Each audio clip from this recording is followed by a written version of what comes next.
ሰዎች ዱዲያ ሊያረጓት ነው ወይ?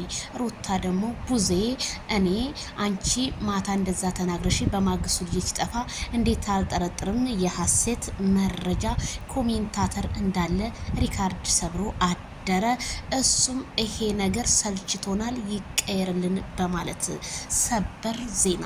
ሰላም ጤና ይስጥልኝ ክብራንና ክብራን አድማጭ ተመልካቾቼ በመላው ዓለም ላይ ለምትገኙ ውድ የዜድ ሾው ቤተሰቦች በያላችሁበት የዓለም ዳርቻ ሰላማችሁ ብዝት ትርፍ ይበል እንደ ሰማይ ከዋክብቱ እንደ ምድር አሸዋ። ላይክ ሼር ሰብስክራይብ በማድረግ ለኦዲየንሶቻችን ለአዳዲሶች ይድረስላለሁኝ። ሁላችሁንም ወዳችኋለሁኝ ማለት ነው።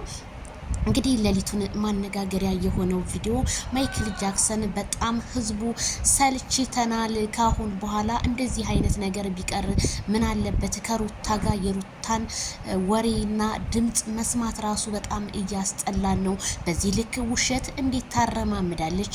ምንስ ቢሆን የአንድ ልጅ እናት አይደለችም ወይ? በማለት ኮሜንታተሮች ቢኮምቱም ግን ያንን ኮመንት የሚሰማቸው ሰው ጠፍቷል ማለት ነው።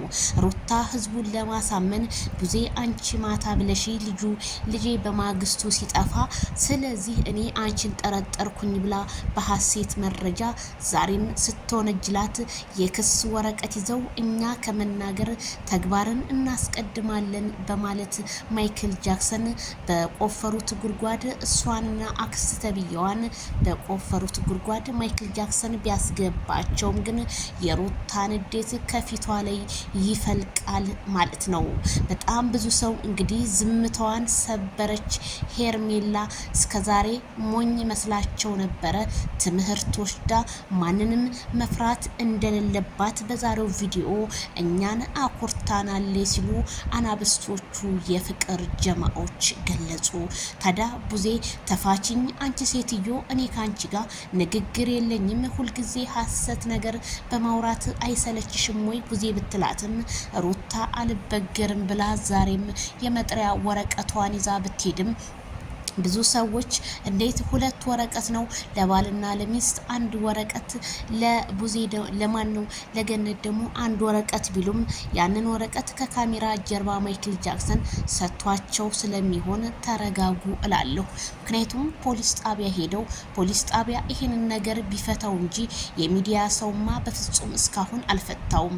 ምክንያቱም ኮሜንታተሮች አንድ ነገር ሲሉ እኛ ዩቲዩበሮች ሁለት ስንል ነገሩ እየተባባሰ እንጂ ምንም የቀነሰው ነገር የለም። 2019 መልካሙን ነገር እንደሚያመጡልን ሀሳባችንና ምኞታችን ቢሆንም ግን እነሱ ግን እምን ላይ ነው እስካሁን ያሉት? በትዳር ነገር ትዳርን መነገጃ ባያረጉት እንደኔ መልካም ነው ብዬ ነው የማስበው። ምክንያቱም አንድ ባለ ትዳር ከተፋታ ሌላ ትዳር ፈልጎ ይሄዳል እንጂ እዛው ላይ ሙጭጭ ብሎ ካንተ ውጭ ወደ ውጭ የምትለው ሩታ እኔ ግራ እያጋባኝ ነው። በአደባባይ ካልፈታህ ብላ ኩሪፍቱ ድረስ ሄዳ ተንከራታ ወረቀቴን ቅደር ስትለው ማይክል ጃክሰን በንዴት ቀዶ ጥሎታል። ስለዚህ ዛሬ ደግሞ መልሰይ ብትለው ማይክል ጃክሰን የተደፋኋ ተመልሶ እንደማይጠጣ ስለሚያቅ በፍጹም አልመልስም፣ አንገቴ ላይ ቢላ ይገባል እንጂ በማለት ብዙ የተለያዩ ቪዲዮዎችን ከዚህ ቀደም ሰርቶልናል። ታዲያ ማይክል ጃክሰን ላፉ ቢጠጋትም ምክንያቱም መቼም የወለደና ምን ያለ አንጀት አንድ ነው የሚባለው አባባል እውነት ነው። ምክንያቱም ማይክል ጃክሰን ልጁ ስላለ እሷ ወደ ከስህተቷ ትማራለች። ልጄን እንኳን ሄጃ ያለሁ ቢልም ግን እሷ ግን በፍጹም ልጁን እንኳን እንዲጠላ እያደረገችው ነው። አንደኛ በእሷ ውሸት፣ ሁለተኛ በአክስቲቱ ውሸት፣ ሶስተኛ እያለ በፋሚሊ በጓደኛ እያለ ነገሮቹ ሁሉ እየተረማመዱ ይገኛሉ። በዛ ላይ ከሩታ በስተጀርባ ያሉት እነ ቢኒ ከተለያዩ እነ ኢንተርቴንመንት እነዚህ ያመጡት ችግር ነው። ስለዚህ አንቺም አባዋራ እኔም አባዋራ ማን ሊሰራው ቤቱን በሴት እየተመራ ነው ነገሩን። ስለዚህ እንግዲህ እኛ የምናውቀው በሀገራችንም በምናችንም በባህላችንም ወንድ ልጅ ቤቱን ሲመራ እንጂ ሴት ልጅ ስትመራ አላየንም። ስለዚህ ሩታ ደግሞ ይህንን ጸባይዋን በፍጹም ልታስተካክል አልቻለችም። በዛ ላይ እንዴት እህት ታላቅ እህት ማለት እናት ናት። እናቱን ከፍ ዝቅ አርገሽ እየተሳደብሽ በዛ ላይ ራሱን ከፍ ዝቅ አድርገሽ የተሳደብሽ አንቺ እንዴት ብታስቢው ነው ወደ ማይክል ጃክሰን ህይወት ውስጥ እገባለሁ ብለሽ ተሆነ በጣም በጣም ተሳስተሻል። በጣም ማለት ነው። መቼም አይመልስሽም እንዴ። ትዳር የምናውቀው እኛ ሲከባበር ነው። የተረካከሰ ትዳር መቼም ትዳር ሊሆን አይችልም። ትንሽ ነገር በመጣ ነገር እየተዋጋጋችሁ ያ ትዳሬን እመልሰዋለሁ የምትዩ ነገር ይሄ በፍጹም ሊሆን አይችልም ሲሉ ኮሜንታተሮች ቢገልጹም ግን ዛሬ የሰራችው ነገር ሩታ ጀግና ናት፣ እስር ቤት ልትታሰር ነው፣ ሩታ እንደዚህ ናት ምናምን ይሄ እናንተ በኮሜንት ጉራ ስለነዛችሁላት ሩታ ጀግና ልትባል አትችልም። በፍጹም በፍጹም። ጀግና ሴት ማለት ትዳሯን አምቃ በውስጥ መስመር የያዘች ናት። ትዳሯን ፓብሊክ ላይ ያወጣችን ሴት እኔ ጎበዝ ልላት በፍጹም አልችልም። ስንት አሉ ፕራይቬት አድርገው ትዳራቸውን የሚኖሩ ስንት ጀግና ሴቶች፣ ስንት እናቶች አሉ።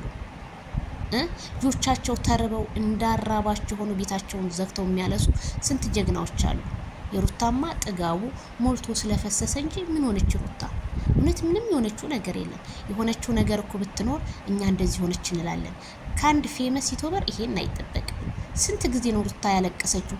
ስንት ጊዜ ነው ዋሸችን? እኛ ልጅ አረገዝኩ ብላ ከሀ እስከ ባረ ብዙ ነገር ብዘረዝርኔ ስንት ነገር ብላ ነው። እኛ ግን ኦኬ ብለን ነው እያሳለፍናት ያለው። የበፊቱን ታሪክን አናመጣም እያልን ወደፊት ያለ ደግሞ ቅርብ ነው እያልን ግን እኔ በዚህ ልክ ጭቅጭቅ የበዛበት ትዳር መቼም ይሄ ድራማ ነው ለምትሉ ሰዎች ግልጽ ነው ብዬ አስባለሁ። ምንም ድራማ አይደለም። እውነተኛ ህይወታቸውን ነው አንጥተው እያወሩ ያሉት። አብርሃምና ሩታ ከተለያዩ ከአመት በላይ ሆናቸው፣ ተለያይተዋል እና እንደዚህ እየተረካከሱ ትዳር ነው ብትሉኝ እኔ አምናለሁ? በፍጹም አላምንም። ስለዚህ ሄርሜላ ከረሜላ እንደዚህ ስትናገሪ ጥላቶችሽ ራሱ እምድር ይገባሉ። ምክንያቱም አንቺ ዝም ባልሽ ቁጥር ፍራቻ ምናምን፣ አንድ ሰው ፈርቶ አይደለም ከዝምታ ብዙ ነገር የሚተረፍ